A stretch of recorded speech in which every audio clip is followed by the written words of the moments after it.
बिस्मिल्लाहिर्रहमानिर्रहीम। शुरू करती हूँ अल्लाह के बाबरकत नाम से जो दिलों के भेद जानता है। मैं नहायत दुख के साथ बात शेयर करना चाह रही हूँ। मेरी बात का बुरा मत मनाइएगा। जैसे हमारे मुल्क के हालात हैं, अल्लाह रहम करे, अल्लाह करम करे सब पे, सब मुसलमानों पे, बच्चों पे, बूढ़ों पे, और जहाँ जहाँ परदेश में हमारे मुसलमान बहन भाई माँ बाप बैठे हैं, अल्लाह मियाँ उनको अपनी हिफ्ज़ व अमान में रखे। मैंने बहुत मैसेज करके भी पैगाम दिए, मैंने वीडियोस भी डाली कि खुदारा रूठे रब को मना लो, लेकिन इस तरफ तो कोई नहीं आ रहा। और मुल्क में इंतशार फैलाने के लिए तरह तरह की बातें सुनने को टीवी ऑन करें या मोबाइल ऑन करें, उस पर न्यूज़ जो हैं अल्लाह की पनाह है कि बंदे का दिल कांप के रह जाता है। तो अगर इतने ही एक दूसरे के खैर ख्वाह है तो अल्लाह ताला के आगे सजदा रेज़ क्यों नहीं होते, क्यों नहीं अल्लाह से मांगते? या तो आपका अल्लाह पे ईमान नहीं, अल्लाह मियाँ तो सुनता है, वो तो हर जगह मौजूद है। और मैंने कई दफ़ा बताया है कि मुझे अल्लाह पाक की ज़ियारत हुई है, प्यारे आका की, मौला अली की, गौस पाक की, इमाम हुसैन, इमाम हसन अलैहिस्सलाम सबकी ज़ियारत हुई है।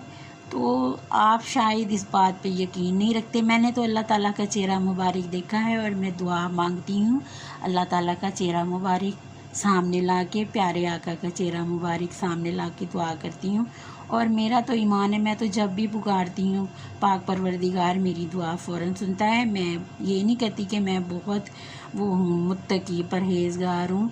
इंसान ख़ता का पुतला है, हर इंसान से गलती होती है। खुदारा अल्लाह का वास्ता मुल्क में इंतशार फैलाने की बजाय आपस में एक हो जाएं और जो बिगड़े हुए हालात हैं उनको संवार लो। अगर इतना ही ख्याल है तो अल्लाह ताला से क्यों नहीं दुआ मांगते? अल्लाह ताला को पुकारो, वो तो फ़ौरन सुनता है। अपनी बंदे से 70 माओ जितना प्यार करता है, ये भी मानते हो भी? कैसे मुसलमान हो?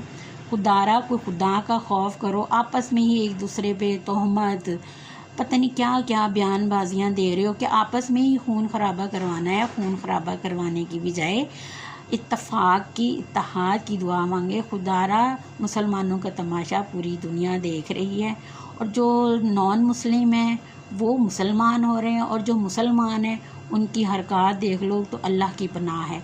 मैं नहायत अफसोस के साथ ये बात करूँगी, मैं गुस्ताखी नहीं करूँगी। हमारे बड़ों ने सिखाया है कि बड़ों का अदब करो, छोटों का भी लिहाज करो और एहतराम करो, उन्हें इज़्ज़त दो। लेकिन ये पता नहीं हमारे बुज़ुर्ग, मुझे तो कहते हुए भी शर्म आ रही है कि हमारे जो हम बुज़ुर्गों से क्या सीखेंगे? जहाँ देखें टिकटॉक पे देख लो, पता नहीं क्या हो गया है, बुज़ुर्ग हमारे डांस कर रहे हैं। अल्लाह तौबा अस्तगफार।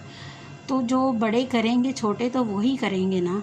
हम बच्चों से कहेंगे नमाज़ पढ़ो और ख़ुद हम नमाज़ नहीं पढ़े, हम डांस कर रहे हैं।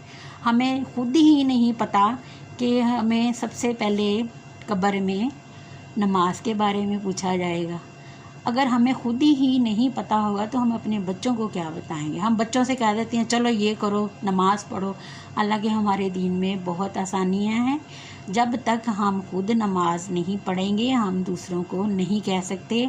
अगर हम खुद नमाज़ पढ़ेंगे तो आगे भी कह सकते हैं कि आप नमाज़ पढ़ो। खुद हम नमाज नहीं पढ़ते और दूसरों को कहते हैं नमाज़ पढ़ो, तो ये भी सवाब की बजाय गुनाह है। ऐसे नहीं कहते, हमारे बड़ों ने ही कहा है अमल बिन आलम नहीं बनता। तो कहाँ है ये सब चीज़ें? और खुदारा ये इंग्लिश स्कूलों को बंद कर दिया जाए, दीनी तालीम दी जाए। दीन से तो हम दूर हैं, क्या करना है अंग्रेज़ी तालीम हासिल करके? ये भी तो बताएं ना। कब्र में तो पूछा जाएगा मन रब्बू का, मन दीनू का। हमें पता होगा, हम अपने बच्चों को बताएंगे और बच्चे वो भी जवाब देंगे। अगर वो पूछेंगे मन रब्बू का, वो कहेंगे नाच गाना ठुमरी जो आजकल चल रहा है। बुज़ुर्ग डांस कर रहे हैं, औरतें डांस कर रही हैं, ये कैसे मुसलमान हैं? मुझे तो समझ नहीं आ रही। तो अज़ाब कैसे नाजिल नहीं होगा अल्लाह का?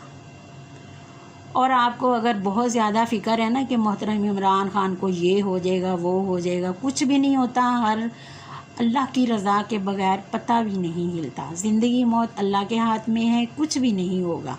और खुदारा ये बंद कर दें ये सारे ड्रामे और अल्लाह से दुआ मांगे कि हमारे मुल्क पे रहम फरमा, करम कर। یہ قتل و غارت کروانے کے مترادف بات ہے۔ اور جو محترم عمران خان خود جیل میں ہیں، ان کو اتنی فکر نہیں ہے جتنا آپ لوگوں کا۔ اگر اتنی ہی فکر ہے تو کچھ کرو، اللہ کے آگے جھکو، اللہ سے مانگو، اللہ تو فوراً سنتا ہے۔ دنیا میں آنے سے پہلے اللہ نے لوہے قلم میں ہمارا چلنا پھرنا کھانا پینا سب کچھ لکھا، اس کے بعد ہمیں دنیا میں بھیجا اللہ میاں نے۔ اور اللہ تعالیٰ انسان کو دو راستے دیتا ہے، ایک برائی کا اور ایک اچھائی کا۔ یہ تو انسان پہ ڈیپینڈ کرتا ہے کہ وہ کون سا راستہ اختیار کرے۔